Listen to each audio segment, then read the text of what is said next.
os pastores foram às pressas a Belém e encontraram Maria e José e o recém-nascido deitado na manjedoura. Ouvimos na segunda leitura de hoje que Deus já nos falou de muitos modos pelos profetas. Hoje, Deus nos fala por esses acontecimentos em torno ao nascimento de Jesus e nos convida à reflexão. Dentre muitos aspectos que podemos refletir sobre esses acontecimentos, destaquei alguns para essa noite de hoje. Por conta do censo, Belém está cheia e agitada. É estranho que não coubesse mais 2 pessoas em meio às acomodações de Belém. Mas para a hora do parto, não haveria o mínimo de condições de privacidade. E para isso, José e Maria preferem o curral. O que sobra para eles? Um relato desses não se inventa. Não era o lugar digno para que o Messias glorioso que se esperava há tantos séculos pudesse nascer.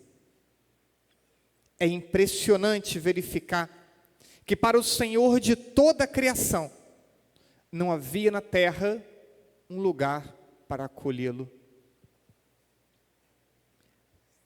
A vida de muitos é como a cidade de Belém, cheia e agitada. Quando perguntamos ou quando conversamos com um, com outro, sempre dizem, vida muito corrida, muito trabalho, muito estudo. De tantas coisas, agitada e cheia de tantas coisas, que com frequência Deus fica esquecido. Esquecido nas orações que não são realizadas. Esquecido na Bíblia que não é lida. Esquecido na doutrina que não é estudada.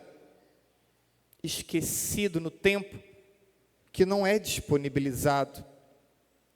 Esquecido nos necessitados que não são socorridos. Sua vida também está assim? Agitada, cheia, como a cidade de Belém? Essa é uma primeira pergunta, dentre outras tantas, para nos fazermos nessa noite de hoje. Sobrou o curral, um lugar indigno, mas foi o lugar que teve espaço para receber Maria, José e também a chegada do menino Jesus. Em Belém só sobrou o curral. E na vida de muitos de nós, um envergonhado sinal da cruz, antes de algumas refeições, uma missa dominical distraída, atrasada tantas vezes, uma superficial confissão, feito 1 ou 2 vezes ao longo do ano, por obrigação, sem preparo, sem exame de consciência. E Deus continua tendo apenas um curral e uma manjedoura dura e desconfortável em muitos corações cristãos. Diariamente, você encontra espaço para acolher Deus?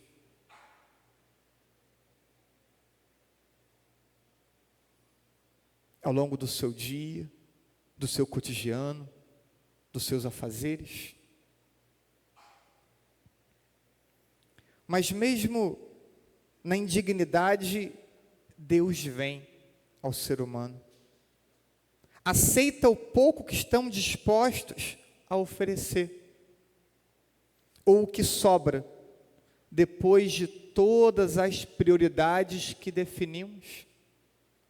Porque embora o mandamento seja Deus acima de tudo, na prática de nossa vida, não funciona dessa forma. Estabelecemos nossas prioridades e o que sobrar, se sobrar, é o de Deus. Quantos pais tentam justificar até mesmo a ausência dos filhos de uma missa dominical, passando a mão na cabeça e dizendo: está estudando muito. E cada um com suas desculpas vai oferecendo a Deus o que sobra, quando sobra. Quer fazer parte, mesmo assim, Ele quer estar conosco. Mesmo ciente que não é a nossa prioridade, mesmo ciente que não recebe o primeiro do nosso tempo, quer fazer parte do nosso cotidiano, ainda que poucas vezes seja lembrado e valorizado de forma verdadeira. Deus insiste na busca de espaço na sua vida. Pensa nisso. Pensa que Deus insiste em buscar espaço no cotidiano da tua vida. Muitos ainda vivem no escuro e não percebem. É comum quem está no escuro não perceber que está no escuro. Ontem citava o mito da caverna de Platão. Nossa escuridão é reflexo da escuridão de uma sociedade materialista e egoísta, sempre ocupada e agitada. Estaríamos perdidos se Ele não tivesse vindo a nós. Estaríamos perdidos se Ele não insistisse conosco todos os dias, porque a iniciativa é sempre dele de vir ao nosso encontro. Quais são suas prioridades? O que você estabelece como prioridade na tua vida? Quais tesouros você estabelece na tua vida? Porque diz a palavra: onde está o seu tesouro, aí está o seu coração. E o seu coração pode não estar em Deus. Seja honesto na tua reflexão. Porque ao padre não cabe apontar o dedo. Ao padre cabe apenas provocar em cada um processo de reflexão. Porque se Deus não é a tua prioridade, se Ele não é o teu tesouro na prática da tua vida, o teu coração não está em Deus. Jesus traz luz e revela a nós a nossa própria verdade. Com a sua luz, mesmo que de início um pequeno raio, começa a revelar a cada um o que somos. Começa a revelar a dignidade que temos. Luz que mostra nossos defeitos arraigados e estimados. Luz que vai desnudando pouco a pouco os pecados solidamente estabelecidos em nossa vida. Você tem tomado consciência do que precisa melhorar? Tem feito um processo maduro, consciente, de reflexão sobre seus defeitos e pecados que ferem a Deus, que te afastam de Deus? Jesus traz luz e revela a nossa própria verdade, e sua vida enche-nos de esperança. Deus nos ensina a não sermos mundanos, embora vivamos no mundo. Nos ensina a cultivar as virtudes que dão equilíbrio à vida, a possibilidade de nova vida, novo rumo, novos comportamentos. Ele nos enche de esperança. Você tem lutado para ser melhor? Tem se aberto à graça de Deus que quer poder transformar a tua vida?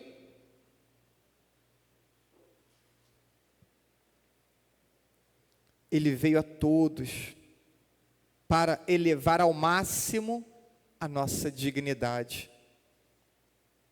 Aos que o acolheu e o acolhe hoje, Ele dá a capacidade de se tornarem filhos de Deus.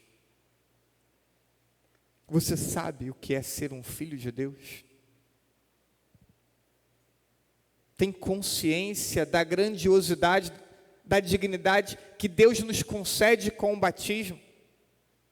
Do grau de relação e intimidade que Deus nos proporciona, ou que Deus nos possibilita ter, dependendo da intensidade de nossa busca? Você consegue se perceber um filho de Deus e um filho de Deus amado? Se comporta como um filho de Deus? Ao menos, no seu coração, existe o desejo de se comportar como um filho de Deus? Irmãos, nasceu hoje para nós aquele que nos possibilita nascer de novo, aquele que nos possibilita recomeçar, aquele que nos possibilita dar um rumo novo à nossa vida, às nossas ações, às nossas prioridades. Acolha a salvação de Deus que vem a nós. Jesus vem a nós para trazer a sua salvação. E Ele quer encontrar, não um curral, não uma manjedoura dura, Ele quer encontrar corações bem dispostos, bem preparados, prontos para recebê-lo.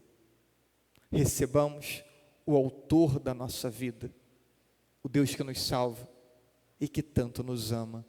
Assim seja.